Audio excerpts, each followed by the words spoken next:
نحمده ونصلي على رسوله الكريم أما بعد فقد قال الله تبارك وتعالى في كلامه المجيد والفرقان الحميد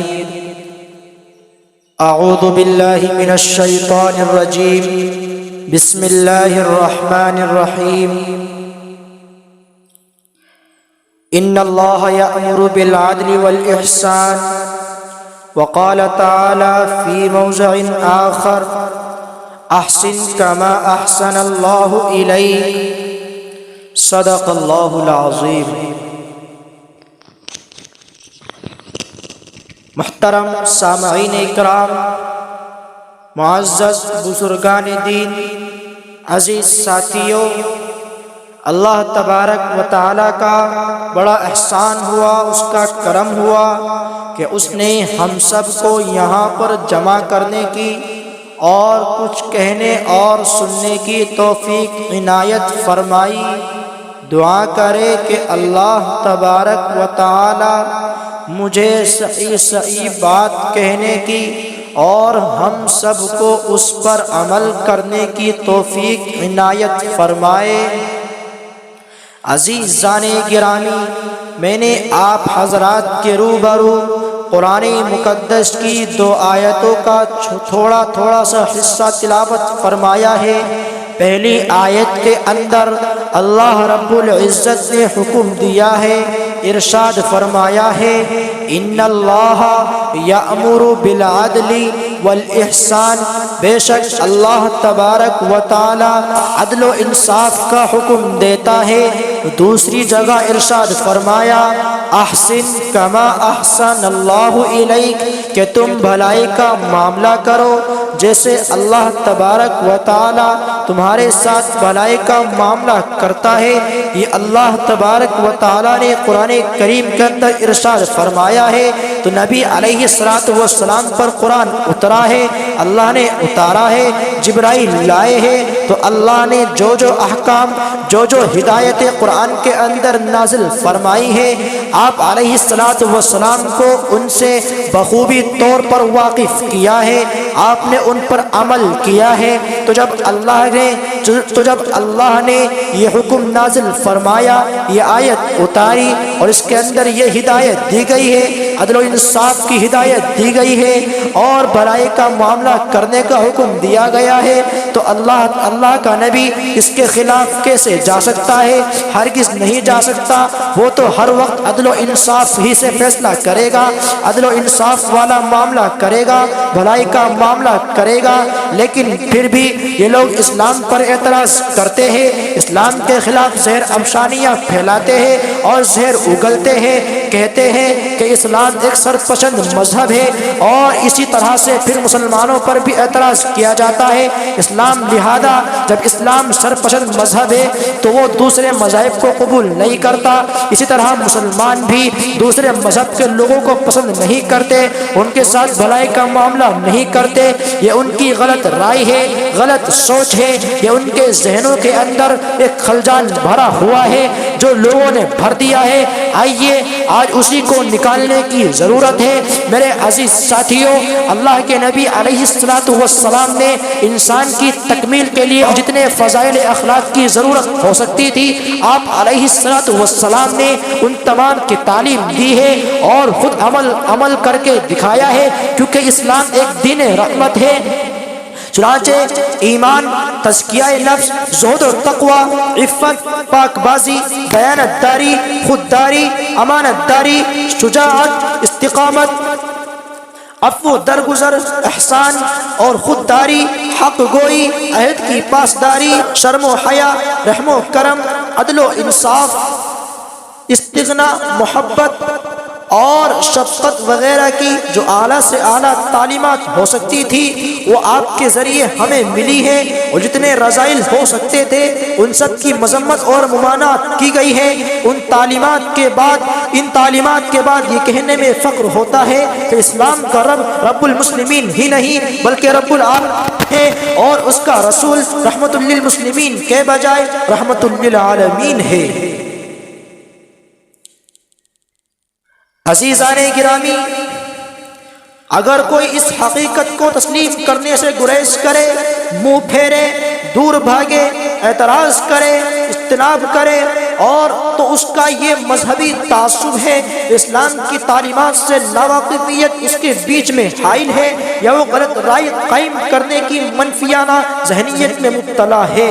عزیزان گرامی، اسلام تو وہ مذہب ہے جو ہر ایک کو بھلائی کا معاملہ کرنے کا حکم دیتا ہے، ہر ایک کے ساتھ اچھا معاملہ، حسن سلوک کا معاملہ، ماں باپ کے ساتھ اور ان کے ساتھ حسن سلوک کا معاملہ، ان کی خدمت کرنے کا حکم دیتا ہے۔ وہ کبھی نہیں چاہتا کہ انفرادیت قائم ہو، وہ کبھی نہیں چاہتا کہ جھگڑے قائم ہو، وہ کبھی نہیں چاہتا کہ تفرقہ بازی پھیلے، وہ کبھی نہیں چاہتا لوگوں کے دلوں کے اندر ایک دوسرے کے خلاف زہر افشانیاں پھیلے، بلکہ وہ تو ایک سچا مذہب ہے جو عدل و انصاف کا حکم دیتا ہے، غمخواری کا معاملہ کرنے کا حکم دیتا ہے، اور خودداری کا معاملہ کرنے کا حکم دیتا ہے، امانت داری کا حکم دیتا ہے، شجاعت کا حکم دیتا ہے، محبت کا حکم دیتا ہے، شرم و حیا کا حکم دیتا ہے۔ چنانچہ H.G. ویلز جو رسول کریم صلی اللہ تعالی علیہ وسلم کی نبوت کا منکر تھا، جب اس نے اسلام کی ترقی کو دیکھا اور اسلام کو پھیلتا ہوا دیکھا اور اسلام کی اعلیٰ سے اعلیٰ تعلیمات کو دیکھا، تو اسے مجبوراً قلم اٹھانا پڑا۔ قلم اس نے اٹھایا اور تحریر لکھی۔ اس نے وہ لکھتا ہے کہ ایک ناقابل انکار حقیقت ہے، اسلام میں بہت ہی عمدہ اور اعلیٰ تعلیمات ہیں۔ جب اس کی تبلیغ شروع ہوئی تو معاشرے میں ظلم و ستم کا دورہ تھا، جس سے معاشرہ دب کر رہ گیا تھا۔ اسلام نے ایک ایسا معاشرتی نظام پیش کیا، اس انداز میں اسلام کی تعلیم شروع ہوئی کہ جس سے معاشرتی ستم آرائی ختم ہو گئی۔ اسلام کے معاشرے میں لطف و کرم اور محبت ہے۔ یہی تنہا ایک خصوصیت نہیں بلکہ قرآن کریم کے ذریعے سے اس نے توحید کا جو تخیل پیش کیا ہے وہ یہودیوں اور عیسائیوں سے بالکل مختلف تھا۔ اور آگے لکھتا ہے کہ اسلام میں لطف و کرم، فیاضی اور اخوت و بھائی چارگی کی تعلیم بھری پڑی ہے۔ یہ بہت ہی سادہ اور قابل فہم مذہب ہے، اس کو معمولی آدمی بھی آسانی سے سمجھ لیتا ہے۔ یہودیت کے یہاں خدا عجیب و غریب چیز بن گیا ہے، عیسائیت میں تثلیث عقائد اور کفر کی اتنی پیچیدگیاں ہے کہ ایک معمولی آدمی کو ان کا عطا پتہ ہی نہیں چلتا۔ عزیزان گرامی، دنیا جب غیر یقینی حالت پر تھی تو مکاری عام تھی، تفرقہ پھیلا ہوا تھا، اخوت کا فقدان تھا، بہشت راہبوں، پادریوں اور ان کے ہمنوا حکمرانوں کے لیے تھی، لیکن محمد صلی اللہ تعالی علیہ وسلم نے اسلام کی ایسی تعلیم دینی شروع کی، اس انداز میں اس کی تبلیغ کی کہ جو لوگوں کے دلوں میں اترتی گئی، اور جو نحوستیں اور برائیاں پھیلی ہوئی تھی وہ دھیرے دھیرے ختم ہونے لگی، اور پھر اسلام پھیلنا شروع ہو گیا۔ اور H.G. ویلز کی تحریر سے آپ کو اس لیے آگاہ کیا جا رہا ہے کیونکہ انہی مصنفوں کی تحریروں میں آپ علیہ السلام کے خلاف، اسلام کے خلاف اور مسلمانوں کے خلاف زہر افشانیاں پھیلی پڑی ہے۔ اور یہ جو الزام لگاتے ہیں یہ ایک دم بے بنیاد ہے، یہ آپ پر تہمت باندھی جا رہی ہے، اور آپ علیہ السلام پر یہ تہمت باندھی جا رہی ہے کہ اسلام یہ تلوار کی زور سے پھیلا۔ استغفر اللہ،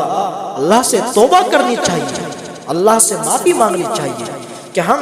اس نبی کے بارے میں یہ حکم لگا رہے ہیں کہ جو کبھی نہیں چاہتا کسی کو تکلیف پہنچے، کسی کو پریشانی پہنچے، کوئی پریشانی میں مبتلا ہو، وہ کبھی نہیں چاہے گا، کیونکہ وہ تو رحمت للعالمین بن کر کے دنیا کے اندر تشریف لائے ہیں۔ یہ جو الزام لگاتے ہیں اس معاملے میں اللہ تبارک و تعالیٰ نے قرآن کریم کے اندر ارشاد فرمایا، اللہ فرماتا ہے کہ اپنی قدرت کاملہ سے اپنے تمام بندوں کو اپنا فرما بردار اطاعت گزار بنا کر ایک ہی مسلک، ایک ہی عقیدہ اور ایک ہی مذہب کا پابند بنا سکتا تھا، مگر اللہ نے ایسا نہیں کیا، کیونکہ اس کا فرمان ہے اس دنیا میں فمن شاء فلیؤمن ومن شاء فلیکفر، جو چاہے ایمان لائے، جو چاہے کفر اختیار کرے۔ اور دوسری جگہ ارشاد فرمایا لا اکراہ فی الدین، کہ دین کے معاملے میں کسی قسم کا جبر نہیں چلے گا، کسی قسم کی طاقت نہیں چلے گی، کسی قسم کا زور و زبردستی نہیں چلے گی۔ لیکن اتنی بات ضرور ہے کہ جو ایمان والے مرد ہیں، ایمان والی عورتیں ہیں اور کثرت سے خدا کو یاد کرنے والے مرد اور عورتیں ہیں، اللہ تبارک و تعالیٰ نے ان کے لیے اجر مقرر کر رکھا ہے اور ان کو اپنی رحمت کا بڑا حصہ دینے کی بشارت بھی دی ہے۔ وہی ان کے مقابلے میں وہ لوگ جو روگردانی کرتے ہیں، اعتراض کرتے ہیں، اجتناب کرتے ہیں، خدا سے دور بھاگتے ہیں، خدا کے ساتھ دوسروں کو شریک ٹھہراتے ہیں اور اسلام کے علاوہ دوسرے مذاہب پر ٹکے ہوئے ہیں، ہر دھرم ہیں، جمے ہوئے ہیں، ان لوگوں کے بارے میں اللہ نے فرمایا کہ یہ لوگ ہمیشہ ہمیش کے لیے جہنم کے اندر زندگی گزاریں گے، آگ میں جلیں گے، انہیں ان چیزوں سے آگاہ کیا گیا ہے۔ مگر اب اس کا مطلب یہ نہیں، مگر اس دنیا کے اندر اللہ تبارک و تعالیٰ نے ان لوگوں کو، تمام لوگوں کو آزاد چھوڑ رکھا ہے، جو جیسا چاہے ویسی زندگی گزارے۔ اگر ایمان کے اندر رہ کر کے زندگی گزارنا چاہتا ہے تو ایمان کے اندر اسلام کے ساتھ زندگی گزارے، اس کے علاوہ دوسرے مذہب میں رہ کر زندگی گزارنا چاہتا ہے، مذہب اسی مذہب پر زندگی گزارے، اس پر کوئی جبر نہیں چلے گا، اس پر کوئی طاقت نہیں چلے گی، کوئی قوت نہیں چلے گی۔ لیکن اللہ تبارک و تعالیٰ نے ان کو راہ راست پر اسلام کے پیغام کے ذریعے سے لانے کی ضرور تلقین کی ہے، اور مگر اس انداز میں کی ہے۔ اللہ نے فرمایا ادعو الی سبیل ربک بالحکمت والموعظۃ الحسنہ، اے لوگوں سن لیجئے، کان کھول کر کے سن لیجئے کہ تم اللہ کے رب، اپنے رب کے راستے کی طرف لوگوں کو دعوت دو، لوگوں کو بلاؤ، لوگوں کو اللہ کی طرف متوجہ کرو ایک اچھے انداز میں، حکمت کے ساتھ، اور جب ان سے بحث و مباحثہ کرو تو اچھے انداز میں بات چیت کرو۔ بتاؤ کہیں اس آیت سے یہ ظاہر ہوتا ہے کہ اللہ تبارک و تعالیٰ نے اسلام کے اندر، شریعت اسلامیہ کے اندر کہیں یہ حکم دیا ہے کہ اسلام کو زور و زبردستی سے پھیلایا جائے، یا آقا علیہ السلام نے اپنے رب کے خلاف جا کر کے ایسا عمل کیا ہو؟ ہرگز نہیں۔ یہ تو اللہ تبارک و تعالیٰ کی ظاہر رواداری ہے، رواداری ایک دم آیا ہے، بالکل ظاہر ہے۔ اور دوسری جگہ فرمایا وَلَا تَسُبُّوا الَّذِينَ يَدْعُونَ مِن دُونِ اللَّهِ، کہ لوگوں جو نادانی میں رہ کر اپنے رب کو بھول گئے ہیں، دوسروں کی پرستش کر رہے ہیں، دوسرے مذہب میں رہ کر کے ان کی عبادت کر رہے ہیں، تو ان کو تم برا بھلا مت کہو، یہ لوگ نادانی میں ایسا کر رہے ہیں۔ جب آقا علیہ السلام دنیا کے اندر تشریف لائے اور آخری پیغام اللہ تبارک و تعالیٰ کا لے کر آئے تو اللہ نے ان کو حکم دیا ان علیک الا البلاغ، اے نبی جی آپ کے ذمے تو صرف پہنچا دینا ہے۔ دوسری جگہ فرمایا فَإِن تَوَلَّيْتُمْ فَاعْلَمُوا أَنَّمَا عَلَى رَسُولِنَا الْبَلَاغُ الْمُبِينُ، کہ اے لوگوں اگر تم روگردانی کرتے ہو تو کرو، اگر تم اعراض کرتے ہو تو کرو، دور بھاگتے ہو تو بھاگو، ہماری کوئی ذمہ داری نہیں، نبی کی کوئی ذمہ داری نہیں، بلکہ ہمارے رسول کا کام تو صرف پیغام پہنچا دینا ہے۔ ہمارے رسول کی ذمہ داری تو صرف اللہ تبارک و تعالیٰ کا جو حکم ہے اس کو امت تک پہنچا دینا ہے، لوگوں تک پہنچا دینا ہے۔ لیکن اگر تم لوگ روگردانی کرو گے، اگر تم لوگ اعراض کرو گے تو اس کا حساب خود تمہارے ذمے ہے۔ آپ علیہ السلام کے ذمے اس کے بارے میں کوئی چیز نہیں ہے، آپ سے اس بارے میں کوئی سوال نہیں ہوگا، آپ کے ذمے کوئی چیز نہیں ہے، آپ کے ذمے تو صرف پیغام پہنچا دینا ہے۔ اور اللہ نے فرمایا لست علیہم بمسیطر، اے نبی جی آپ کسی پر مسلط نہیں کیے گئے، آپ کو کسی پر ذمہ دار بنا کر کے نہیں بھیجا گیا، داروغہ بنا کر کے نہیں بھیجا گیا، بلکہ آپ کو تو صرف پیغام رسا بنا کر کے بھیجا گیا ہے، آپ کو تو صرف پیغامبر بنا کر کے بھیجا گیا ہے۔ ثم ان علینا حسابہم، پھر ہمارے ہی ذمے ان لوگوں سے حساب و کتاب لینا ہے، لہذا آپ صرف تبلیغ کیجئے، جو مانتا ہے مانے، جو نہ مانتا ہے نہ مانے، اس پر زور و زبردستی نہ کیجئے، جبر نہ کیجئے، لا اکراہ فی الدین۔ تو پھر اللہ کا نبی اس کے خلاف جا کر کے کیسے عمل کرے گا؟ ہرگز عمل نہیں کرے گا، اور صحابہ کو بھی وہ تعلیم نہیں دے گا، اور وہ تعلیم ہم تک بھی اس طرح سے نہیں پہنچی ہے۔ ان آیات سے صاف ظاہر ہوتا ہے اسلام کی تبلیغ سے روگردانی کرنے والوں سے کوئی تعارض نہ کیا جائے، ان پر کوئی زور و جبر اور زبردستی نہ کی جائے۔ اسلام کی تعلیمات ہے، اسلام ہمیں تعلیم دیتا ہے۔ اللہ تبارک و تعالی نے قرآن کریم کے اندر فرمایا، نبی تک یہ تعلیم پہنچی، نبی کے ذریعے سے صحابہ کو تعلیم پہنچی، صحابہ کے ذریعے سے تابعین کو، تابعین کے ذریعے سے تبع تابعین کو، اس طرح سلسلہ چلتا رہا۔ جب سلسلہ چلتا رہا تو وہ تعلیمات آج ہمارے پاس بھی موجود ہے، وہ تعلیمات آج ہم تک پہنچی ہوئی ہے۔ عزیزان گرامی، اللہ نے ایک جگہ ارشاد فرمایا، یا ایھا الناس اتقوا ربکم الذی خلقکم من نفس واحدہ، کہ لوگو اپنے پروردگار سے ڈرو جس نے تم کو ایک ہی جان سے پیدا کیا اور اسی سے اس کا جوڑا بنایا اور ان دونوں سے بہت سے مرد اور عورت پھیلا دیے۔ یہ دیکھیے اللہ نے اس آیت کے اندر کیا ارشاد فرمایا ہے۔ اللہ نے کہا ہے یا ایھا الناس اتقوا ربکم الذی، کہ اے لوگو، یہاں ناس کا لفظ استعمال کیا ہے، یہاں کسی کو خاص نہیں کیا، کسی مذہب والے کو خاص نہیں کیا، اور نہ ہی کسی گروہ کو خاص کیا ہے، اور نہ ہی کسی شخص کو، کسی آدمی کو، کسی مذہب والے کو نکالا ہے، ہر ایک اس آیت کے اندر داخل ہے۔ اللہ نے فرمایا لوگو اللہ سے ڈرو،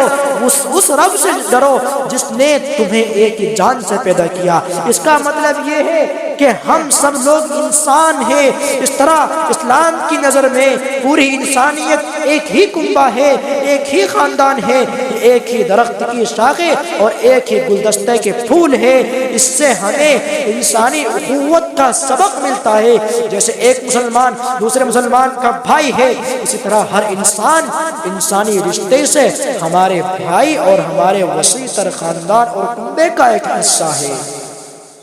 یہ اخوت و بھائی چارگی ہمیں محبت و پیار کا پیغام دیتی ہے اور متوجہ کرتی ہے کہ ہمیں ہر انسان و بشر سے محبت ہونی چاہیے۔ اللہ نے انسان کو بحیثیت انسان ہونے کے مکرم کہا ہے، تو کہاں پھر اللہ تعالیٰ کسی بندے پر ظلم کرنے کے لیے کہہ دے گا کہ اسلام کو زور و زبردستی سے پھیلایا جائے، جبکہ وہ پسند ہی نہیں کرتا مذہب اسلام میں آنا، یا اللہ کا نبی جو حکم اللہ کے نبی کو دیا ہی نہ گیا ہو وہ اس پر عمل کرے؟ ہرگز ایسا نہیں ہوگا۔ اللہ نے فرمایا وَلَقَدْ كَرَّمْنَا بَنِي آدم، ہم نے اولاد آدم کو عزت بخشی ہے، اس کو مکرم بنایا ہے اور اس کا احترام کیا ہے۔ بنی آدم، وَلَقَدْ كَرَّمْنَا بَنِي آدم، یہاں بھی تمام لوگ مراد ہے، کوئی مذہب والا خاص نہیں ہے، کوئی گروہ خاص نہیں ہے، کسی بھی مذہب سے تعلق رکھنے والا ہو، ہر ایک انسان ہے اور انسانی حیثیت سے وہ معزز ہے، مکرم ہے، اللہ نے اسے عزت بخشی ہے۔ دوسری جگہ ارشاد فرمایا لَقَدْ خَلَقْنَا الْإِنسَانَ فِي أَحْسَنِ تَقْوِيمٍ، کہ ہم نے انسان کو بہترین ساخت پر پیدا کیا ہے۔ یہ ایک تکریم و احترام تمام بنی نوع انسانی سے متعلق ہے، اس کے لیے کوئی خاص نہیں ہے، ہر ایک کو اللہ تبارک و تعالیٰ نے اچھی ساخت پر پیدا فرمایا ہے، اور آپ علیہ الصلوۃ والسلام نے اس پر عمل کر کے بھی دکھایا ہے۔ چنانچہ ایک یہودی کا جنازہ جا رہا تھا، آپ وہاں رک گئے، صحابہ نے عرض کیا کہ اللہ کے نبی یہ تو یہودی کا جنازہ ہے۔ آپ علیہ الصلوۃ والسلام نے ارشاد فرمایا کہ جان تو اس میں بھی تھی، جان تو اس میں بھی تھی، اگرچہ وہ اب مر گیا ہے لیکن اس سے پہلے تو وہ ایک انسان ہے، اور انسانی حیثیت سے ہماری یہ ذمہ داری ہے کہ جو اللہ نے حکم دیا، جب اللہ اس بندے کی تعظیم کرتا ہے، اللہ اس کا احترام کرتا ہے، تو پھر میں کیوں نہ ایک انسانی ہونے کی حیثیت سے اس کا احترام کروں، اس کو تعظیم بخشوں۔ یہ اسلامی تعلیمات ہیں۔ عزیزان گرامی، آپ لوگ کہتے ہو کہ اسلام زور و زبردستی سے پھیلایا گیا ہے، یہ تو اسلام خود اس بات کا قائل نہیں ہے کہ اسلام کو طاقت و قوت سے پھیلایا جائے، جبر و تشدد سے پھیلایا جائے، کیونکہ اگر کسی سے زور و زبردستی سے اور طاقت و قوت سے جبر و تشدد سے اسلام قبول کرا لیا جائے، کلمہ توحید کا اقرار کرا لیا جائے، تو وہ اسلام کی نظر میں مسلمان نہیں ہوتا، اسلام اسے مسلمان نہیں کہتا، اسلام اسے ایمان والا نہیں کہتا، کیونکہ بضد ہو کر کوئی مسلمان نہیں ہوتا، کوئی ایمان والا نہیں ہوتا، بلکہ مسلمان تو وہ ہوتا ہے جو مسلمانوں کے اور آپ کے اخلاق حسنہ سے متاثر ہو کر ایمان قبول کرتا ہے۔ اور آپ علیہ السلام نے بھی ایسا کیا ہے، چنانچہ آپ علیہ السلام کی زندگی سے، اخلاق حسنہ سے، کردار سے جو لوگ خود متاثر ہوتے ہیں، ہوا کرتے تھے اور خود سے ایمان قبول کرتے تھے، تو ان کا ایمان مقبول ہے، عند اللہ ان کا ایمان مقبول ہے، وہ مسلمان ہے۔ حالانکہ آپ علیہ السلام کے دور میں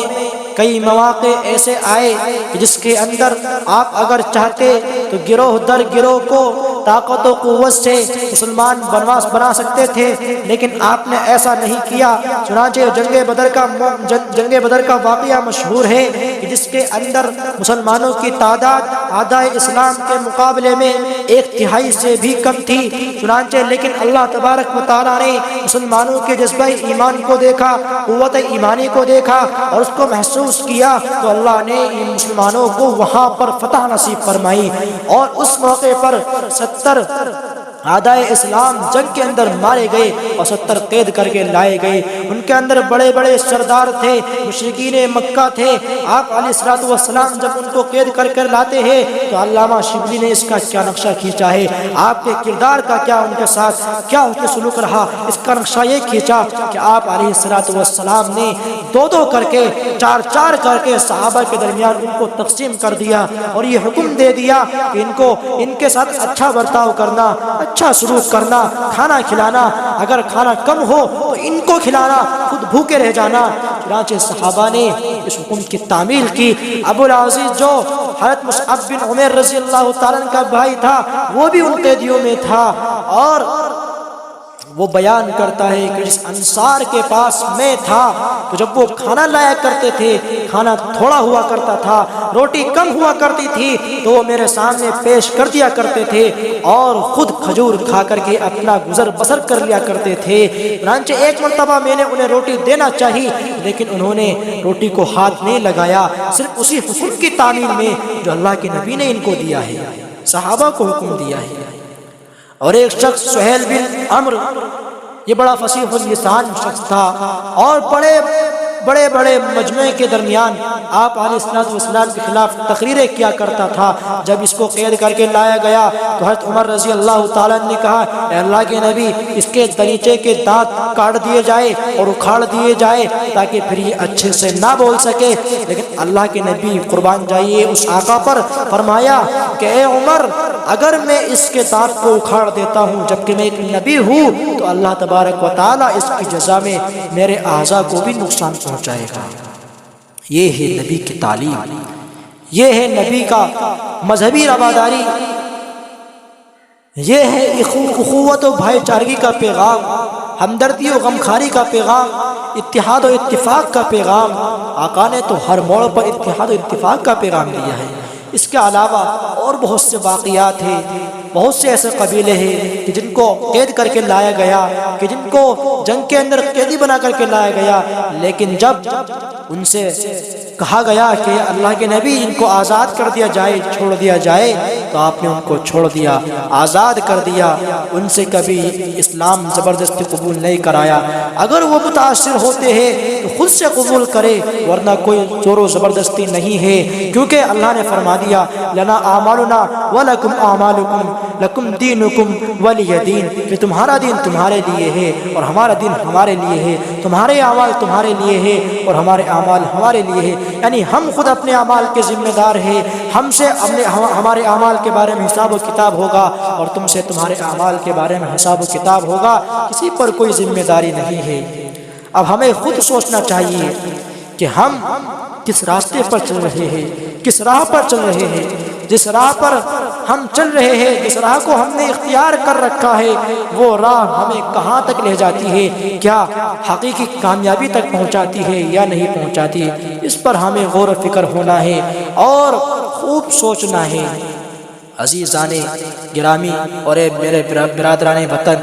کسی پر کوئی زور و زبردستی نہیں ہے، لیکن اتنی تعلیم ضرور دی گئی ہے اسلام کے اندر کہ ہر ایک انسان ہونے کی حیثیت سے ایک دوسرے کا احترام کرے، ایک دوسرے کا احترام کرے اور اس کے ساتھ حسن سلوک کا معاملہ کرے، اچھائی سے پیش آئے، اچھائی سے اس کے ساتھ پیش آئے۔ یہ اسلام کی تعلیمات ضرور ہے۔ تو دعا کرے کہ اللہ تبارک و تعالی ہمارے دلوں کے اندر اتحاد و اتفاق پیدا فرمائے، مذہبی رواداری کا معاملہ کرنے کے توفیق عطا فرمائے، اور ایک دوسرے کے ساتھ بھلائی کا، ہمدردی کا، غمخواری کا، محبت و پیار کا معاملہ کرنے کے توفیق عطا فرمائے۔ آمین۔ البلاغ منی والقبول من اللہ۔